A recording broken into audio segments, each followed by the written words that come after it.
A very warm welcome to all our viewers in Nigeria and around the world. You're welcome to Global's TV News Cycle live in Nigeria's capital, Abuja. I am Judith Peters.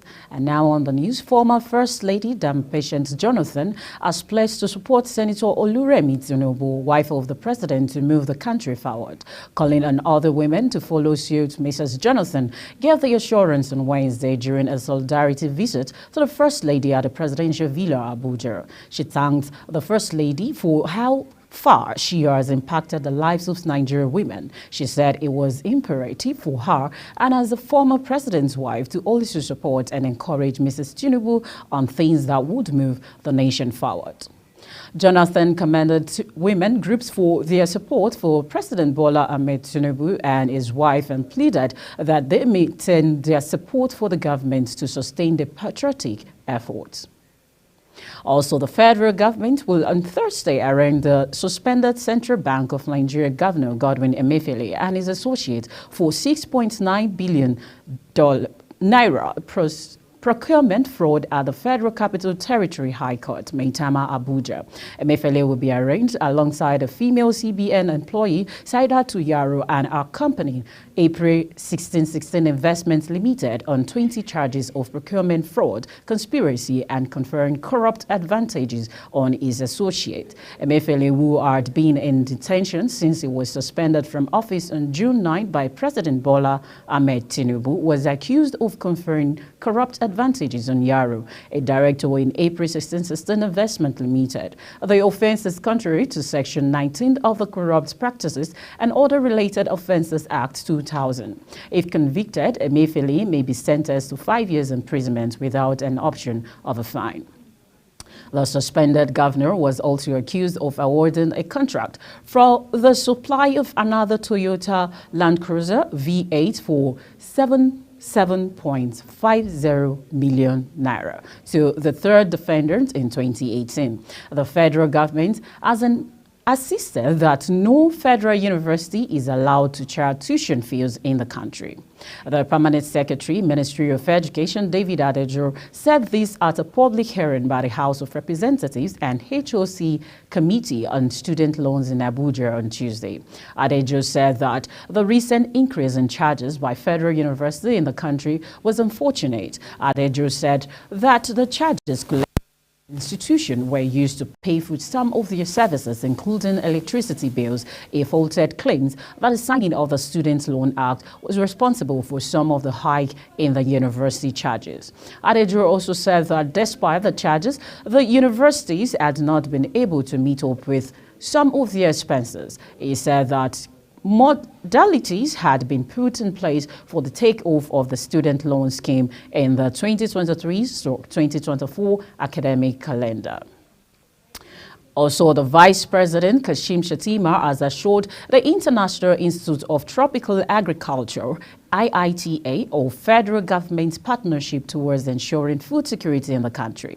Shettima gave the assurance when he received in audience the IITA delegation led by its Director General and Regional Director for African, Simeon Ewu, at the presidential villa in Abuja. He said that the President Tinubu's administration would give all the necessary support and assistance to ensure food security and enhance agricultural practices that can produce enough food for the citizenry. He commended the IITA team for the many successes recorded in the agricultural sector in the West African region. Shettima also praised IITA for doing well in the production of certain agricultural produce such as cassava, yam, and soya beans. The VP who stated further that IITA has an iconic presence in Ibadan and West Africa, has showed the country must maximize the benefits which the institution can bring to bear on the agricultural sector in the country. And now the Borno State Governor Babagana Zulum has distributed foods and other palliative to 2,000 residents of Fizin Ward in Maiduguri Metropolitan Council, MMC. The distribution, which took place on Wednesday at the Muhammad Gun College of Legal and Islamic Students, is part of ongoing effort to reduce hardship caused by rising costs of living as a result of the withdrawal of fuel subsidy by the federal government. Zulum in July launched the distribution of palliative which targeted over 300 1,000 households with about 6 persons per household to reach 1.8 million persons in need. Under the program, each eligible resident in Fezon received a palliative voucher that entitled them to get food items in order to reduce the hardship due to the rising prices of commodities. At the latest distribution in Frizell, the 2,000 households comprised 1,000 heads of male households and 1,000 heads of female households. Each received 1 bag of rice and a bag of beans. To ensure transparency and accountability in the selection process, Borno State government engaged the civil society to be part of the palliative distribution committee. And on the National Drug Law Enforcement Agency, FCT Command said it's intercepted about 3,000 kilograms of suspected illicit drugs with a monetary value of over 56.9 million between January till date. Mr. Gabriel Sakuwa, FCT commandant of the agency, disclosed this in an interview with the news agency of Nigeria on Wednesday in Abuja. Sakuwa said that the illicit drugs included suspected cannabis, sativa, cocaine, methamphetamine, heroin, tramadol, Rohypnol, Diazepam, ecstasy, and Megadon. National Youth Service Corps (NYSC) has begun orientation of 1,161 Corps members at the renovated Arabic Teachers College.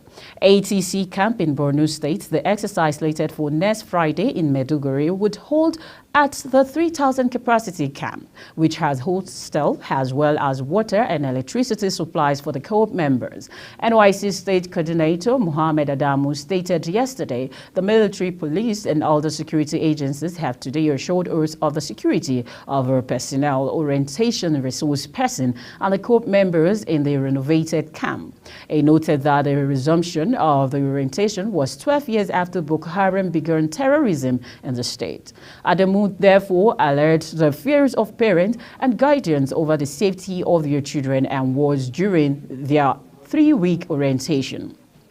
He added that residents of Maiduguri, including the Shehu of Borno, Alhaji Abubakar El-Kanami, were overwhelmed and excited over the resumption of orientation in the state. And now the Commandant General, Nigeria Security and Civil Defense Corps, NSCDC, Ahmed Aldu, has pledged to rid Niger State of criminal elements terrorizing the state lately. Aldu made this pledge during his working visit to Niger State's Governor Umar Bagu, the CG, in a statement signed by the Corps spokesperson Babawale Afolabi on Wednesday, said the Corps will strengthen its working synergy with sister agency in the state to address the security challenges. He implored the governor to create more office structures for the NCDC across all 26 local governments in the state. In his address, Governor Bagu appreciated the timely visit of the NSCDC boss. He, however, lamented the activities of the bandits, cattle rustlers, and illegal miners, among other criminalities in the state, adding that the farmers were worse hit as many abandoned their farmland due to fear of being attacked. You're watching the news cycle on Global TV, coming to you live from Nigeria's capital, Abuja. We're on StarTimes channel 276. Kindly follow us across our social media platform at Global TV NG. We'll be back with more stories for you after this short break. Stay tuned.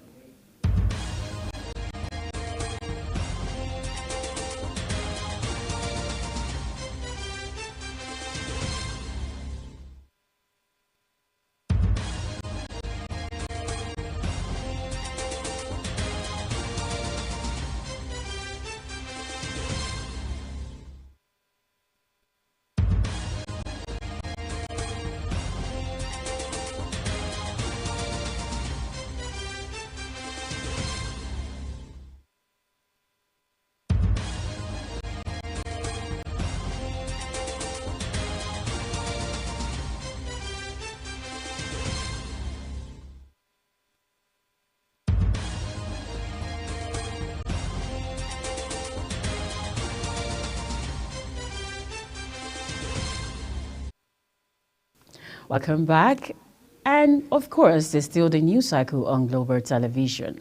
The Speaker of the House of Representatives, Honorable Abbas Tajuddin, has called for more trade and technological relationship between Nigeria and the Republic of South Korea, especially for more in the energy and mining sector. Abbas made the call when a delegation from the South Korean Embassy to Nigeria and the 21st National Assembly of the Republic of South Korea visited him in his office in Abuja on Tuesday to seek Nigeria's support for the Asian countries World Expo 2023 hosting bid. He expressed delight over the visit and noted the long-standing relations between Nigeria and South Korea resulting in different exchange of parliamentary programs since Nigeria returned to democracy in 1999. The Speaker recalled that the Ninth House established a Nigeria-South Korea Parliamentary Friendship Group to deepen exchange of ideas, legislative practices, and procedure, as well as parliamentary exchange programs for purpose of capacity development of members and staff. He said there was a mutual understanding to initiate a treaty against double taxation on the businesses of both Nigeria and South Korea, which, though passed by the National Assembly, was not ascertained to by the then President of Nigeria. The 10th House of Representatives will visit the bill on double taxation to remove obstacles militating against smooth investment in both countries. The federal government, through the Ministry of Aviation and Aerospace, has promised it's committed to support Nigeria Airlines. The permanent secretary of the ministry, Dr. Emmanuel Meriboli, who was represented by the Director of Air Transport Management of the ministry, Hassan Ejibonu, disclosed this at a reception organized by the government of Antigua and Barbuda to celebrate the commencement of direct flights between Nigeria and the Caribbean country by the Air Peace airline recently. A statement signed by the ministry head press public relations Oluseyi Odutayo disclosed that the federal government continued to initiate and implement policies that ensures Nigeria's airline benefit from the bilateral air service agreement signed by Nigeria with other countries. The Prime Minister of Antigua and Barbuda, Gasol Brown, in his remarks said it was a new dawn for the relationship between Nigeria and Antigua. The Nigeria Extractive Industries Conspiracy Initiative, NEITA, ITI says Nigeria requires $20 billion annually to achieve the desired gas expansion plan to bridge the country's gas infrastructure.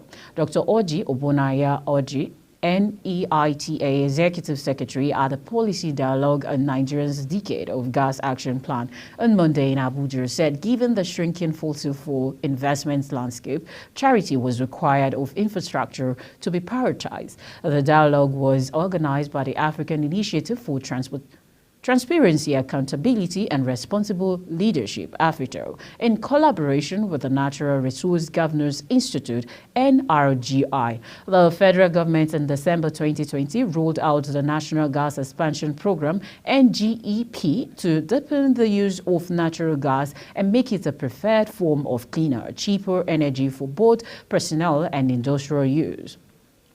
In a remark, Oji said Nigeria had the largest gas reserve in Africa and the 9th largest globally, with gas reserves of over 200 trillion cubic feet. TCF, he recommended that the federal government should develop and publish a detailed, realistic, quoted and comprehensive gas policy with clear rules for the state and non-state actors and timeline to track periodic progress. Russia's FSB security service said Wednesday it had eliminated a group of 4 Ukrainian fighters who tried to cross into Russia's western Bryansk region from northern Ukraine, Russian news agency reported. The announcement came a day after Moscow said it had prevented Ukrainian militants from infiltrated the Bryansk region, which has regularly seen similar attacks. The Stradobulsky district lies in the western corner of the Bryansk region, not far from the border with Moscow-allied Belarus. The FSB claimed the group had foreign weapons and explosive devices and said they were planning provocations and sabotage action on Russian territory. In June, the Russian region of Belgorod saw the largest incursion since the beginning of the offensive in Ukraine. Drones and shelling were used in the assault, raising questions about the strength of Russia's border defenses. Still on foreign scene, President of the Nigeria Football Federation, NFF, Ibrahim Gusau, says the federation will put to rest the lingering contract issue of the Super Eagles and the Super Falcons coaches before their respective assignments next month. This is coming in a wake of the uncertainty over the contract of Jose Peseiro, who handles the Eagles, and Randy Waldrum, who just led the Falcons to the round of 16 at the 2023 Women's World Cup in Australia and New Zealand. Both coaches are deep to have seen out their respective contracts with the NFF, but Gusau on Tuesday said the NFF would make a decision on both coaches next month. Peseiro, who was appointed in May 2022, but the clause of qualifying and reaching the final 2023 AFCON in Ivory Coast, which will now be played in January 2024, has cast doubt on whether he will continue on the job till next year, as his contract is reported to have expired.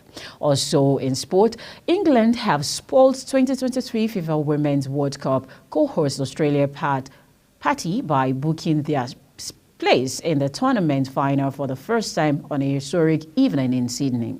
Silencing a sell-out crowd at Stadium Australia, the Lionesses became the first English side since 1966 to reach the final on the world stage. It caps a sensational 2 years under manager Sarina Wiegman as England crowned European champions for the first time last year on home soil, showed their superiority and known how to see off an Australian side sport on by a nation, which has been inspired by the Maltesers' success. Ella Turns gave England the lead in the first half with a superb first-time strike, which sailed into the top corner. The Lionesses controlled proceedings until the second half, when Australia threw everything at them and star striker Sam Kerr, starting her first match of the tournament, struck a 25-yard stunner over goalkeeper Mary Earps.